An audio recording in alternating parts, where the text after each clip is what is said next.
Omid Scobie, who has penned two controversial memoirs on Prince Harry and Meghan Markle, received backlash from supporters of the late Queen after sharing his thoughts on social media. Trending related articles. Meghan Markle and Prince Harry's mouthpiece Omid Scobie sparked fury online after taking aim at the late Queen Elizabeth II in a new social media post. Scobie, who famously penned the 2020 book Finding Freedom and last year's Endgame, shared his thoughts on the latest stories regarding the Queen's alleged anger at the Duke and Duchess of Sussex naming their child Princess Lilibet after her. Lilibet was the personal nickname the late Queen had and was used only by those in her inner circle. New reports suggest that as a result, the Queen was upset when Harry and Meghan opted to use the name for their daughter, born in 2021. Taking to social media, Scobie said that the revelations, which were first made in author Robert Hardman's new book Charles III, New King, Newport, The Inside Story, were not doing the late Queen Elizabeth II any favors.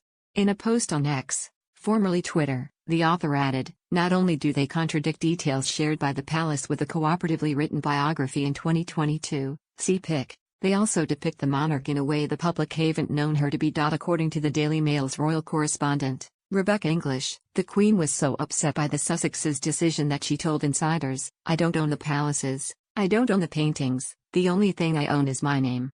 And now they've taken that. At the time, the Sussexes remained in a long-standing dispute with the royal family after they opted to quit their senior royal duties to move across the pond in Los Angeles. But after sharing his thoughts on the latest row, social media users took aim at Scobie. One wrote, "Like anyone takes you seriously, Scobie. Everything you've ever written has been S. How is your best-selling book Endgame doing?" Another added, "Jog on, Scobie. Love or hate, she served for the whole of her life. Dedicated to public service." According to Mr. Hardman's new book, a member of the late Queen's staff told him that upon hearing the news the Sussexes were to call their newborn daughter Lilibet, the monarch was as angry as it ever seen her.